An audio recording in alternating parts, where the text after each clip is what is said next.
Hello dear students and welcome to my English grammar class. তোমালোকক মই ইতিমধ্যে voice চেঞ্জৰ ওপৰত এটা ক্লাস লৈছো। আজি নেক্সট ক্লাস লবলৈ ওলাইছো প্ৰেজেন্ট কন্টিনিউয়াস টেন্সত কেনেকৈ ভয়েস চেঞ্জ কৰিব পাৰি। গতিকে মন দি ক্লাসটো চাই যাবা। যেতিয়া আমি প্ৰেজেন্ট কন্টিনিউয়াস টেন্সৰ বাক্যটা ভয়েস চেঞ্জ কৰিবলৈ পাওঁ তেতিয়া एक्टिव भॉइसर वाक्यটো এটো ফৰ্মত থাকে সাবজেক্ট থাকে তাৰ পিছত বি ভাৰ্বৰ ফৰ্ম এটা থাকে এম ইজ আৰ তাৰ পিছত মেইন ভাৰ্ব থাকে মেইন ভাৰ্বৰ লগত আইএনজি যোগ থাকে তাৰ মানে এটো প্ৰেজেন্ট পাৰ্টিসিপল ফৰ্ম আৰু অবজেক্ট থাকে গতিকে আমি ইয়াক প্যাসিভলৈ নিউতে কেনে ধৰণে পৰিৱৰ্তন কৰিব লাগিব আমি প্ৰথম ক্লাছটোত কৈছিলো যে এটো সাবজেক্টক 1 বুলি ধৰি লৈছো আৰু অবজেক্টক 2 বুলি ধৰি লোৱা হয় এতিয়া আমি যেতিয়া প্যাসিভ ভয়েসলৈ নিম অবজেক্টক সাবজেক্ট হিচাপত লিখা হ'ব এটো 1 হ'ব এটো 2 হ'ব ইয়াতে 2 বুলি লিখি দিছো তাৰ পিছত বি ভাৰ্বৰ নতুন সাবজেক্টৰ নাম্বাৰ আৰু পাৰ্সন অনুসৰি বি ভাৰ্বৰ এই তিনটা ফৰ্মৰ যিকোনো এটা হ'ব এম ইজ আৰ এই তিনটা ফৰ্মৰে হ'ব মই ইয়াতে নিলিখো আৰু তাৰ পিছত যিহেতুকে main verb to present participle formত আছে আৰু তাক আমি past participle formত নিব লাগিব ভয়েস চেঞ্জ কৰিলে গতিকে যেটো আইএনজি আছিল হেতু আমি বি ভাৰ্বৰ লগত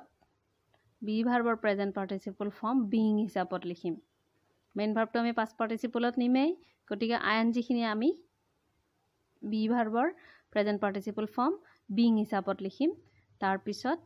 main verb in past participle in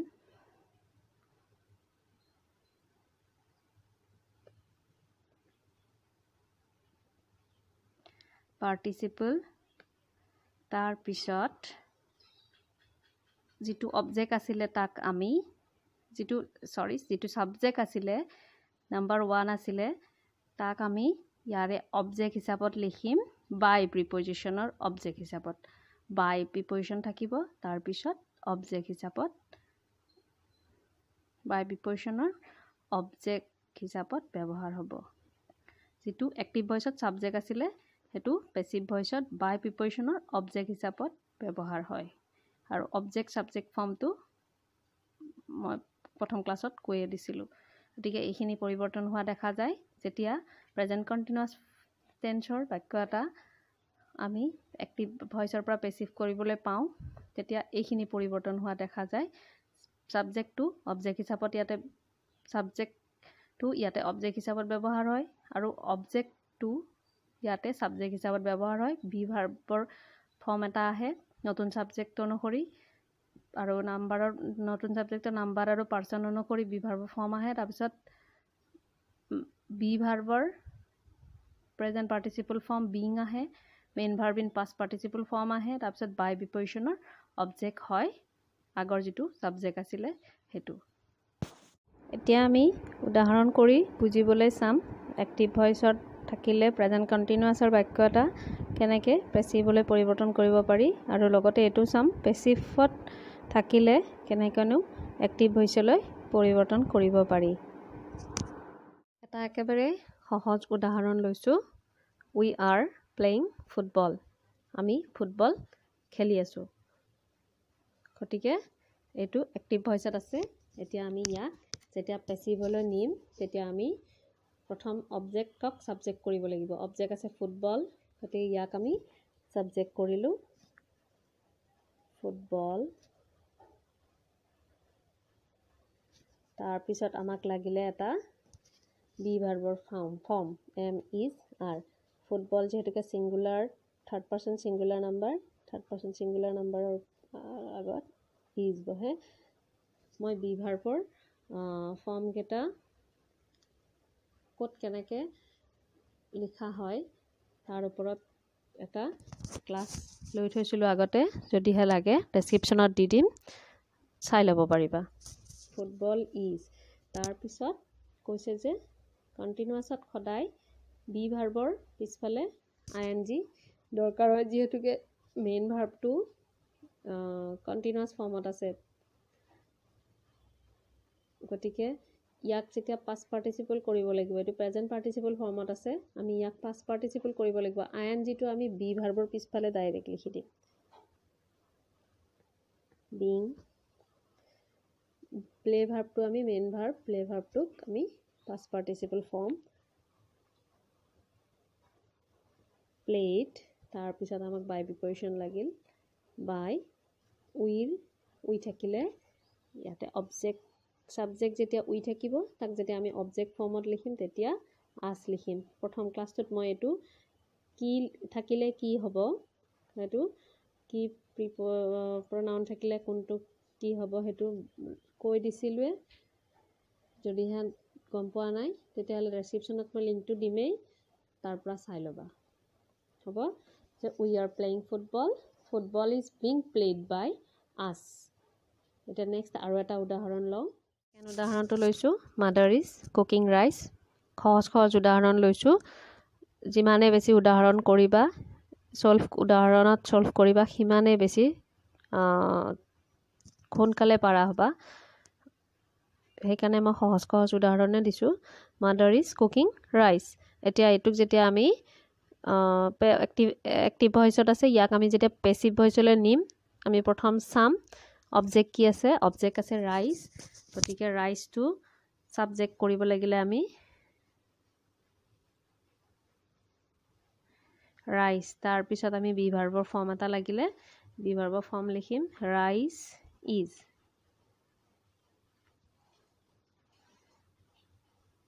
তাৰপিছত বি ভাৰ্বৰ পিছফালে ING লাগিল। এইটো আছে প্ৰেজেণ্ট পাৰ্টিচিপলত মেইন ভাৰ্বটো, তাক আমি পাষ্ট পাৰ্টিচিপললৈ নিম বিং কুকড বাই মাদাৰ। একেবাৰে সহজ, নিয়মটো জানিলে। নেক্সট আৰু এটা উদাহৰণ চাওঁ বাৰু। এইটো উদাহৰণ লৈছোঁ এ girl is writing a poem নাও। এজনী ছোৱালীয়ে এতিয়া এটা কবিতা লিখি আছে, গতিকে ইয়াতে অবজেক্ট হ'ব এ পয়েম।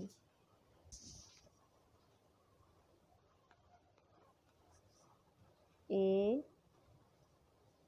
পয়েম, তাৰপিছত ইজ আহিব। এটা কবিতা যিহেতুকে third person singular number. A poem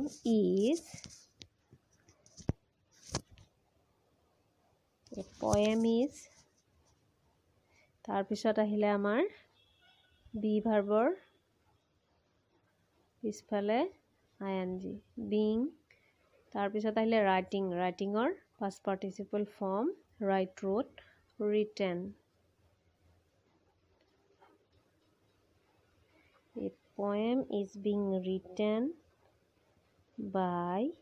প্ৰিপজিশ্যনৰ object হ'ব এ গাৰ্ল,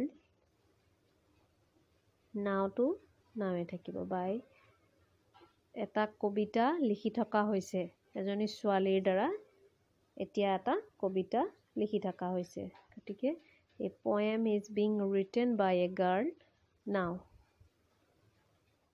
চোৱা, এইটো অকণমান ব্যতিক্ৰম। We are being told a story by him। গতিকে এইটো গঠন ফৰ্মটো দেখা পাই গম পালোঁ যে আমি এইটো পেছিভ ফৰ্মত আছে। গতিকে কেতিয়াবা এনেকুৱাও হয় যে পেছিভ ফৰ্মত থাকে, তোমালোকক এক্টিভ ফৰ্মত ছল্ভ কৰিব দিয়ে। গতিকে we are being told a story by him, এইটো পেছিভ ফৰ্মত আছে। ইয়াক আমি এক্টিভ ভইচলৈ নিলে প্ৰথম আমি চাব লাগিব অবজেক্ট কি আছে। বাই হিম আছে, বাই প্ৰিপজিশ্যনৰ অবজেক্ট হিম আছে, গতিকে হিম থাকিলে হি হ'ব, হি।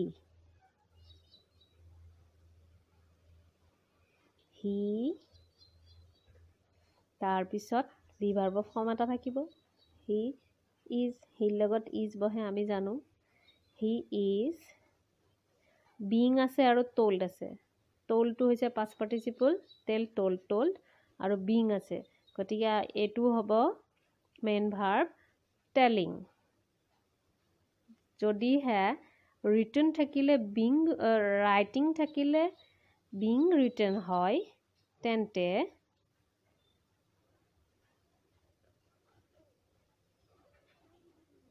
being told থাকিলে ইয়াতে telling হ'ব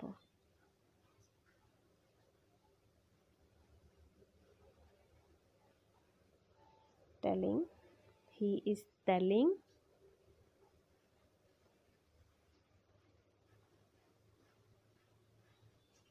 us a story he আমাক এটা বা তেওঁ আমাক এটা story কৈ আছে he is telling us a story অকমান মন দিয়া এটো বুজি পাবা তেতিয়া যে by prepositioner object আছে him গতিকে he হ'ব ইয়াতে তাৰছত be verb form লাগিব তাৰছত being told আছে গতিকে active voice নিশ্চয় telling হ'ব telling তাৰছত us a story আমাক এটো আছে we to হ'ব us আৰু এখিনি হ'ব extension a story এটা কাহিনী কৈ আছিল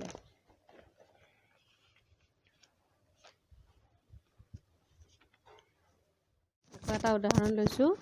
passive voice আছে the dog is being beaten by the boy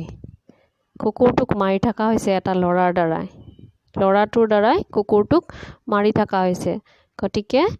ইয়াৰে যেটো এক্টিভ ফৰ্ম হ'ব হেতু হ'ব লৰাটোৱে কুকুৰটোক মাৰি আছে গতিকে আমি এক্টিভ ফৰ্মত নিব লাগিলে আমি ইয়াতে প্ৰথম অবজেক্টটো চাম by the boy the by preposition object আছে the boy গতিকে the boy টো ইয়াতে সাবজেক্ট হ'ব the boy তাৰ পিছত be verb form এটা থাকে present continuous formত is being beaten আছে ইয়াতে মন কৰিবা being beaten আছে গতিকে being মানে be verb পিছত ing আছে আৰু beaten আছে গতিকে ইয়াৰে main verb টো হ'ব past participle form আছে beaten গতিকে beat কুবুৱা b e a t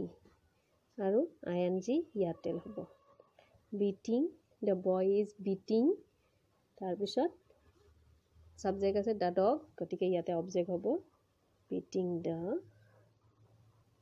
dog এটো হৈছে present continuous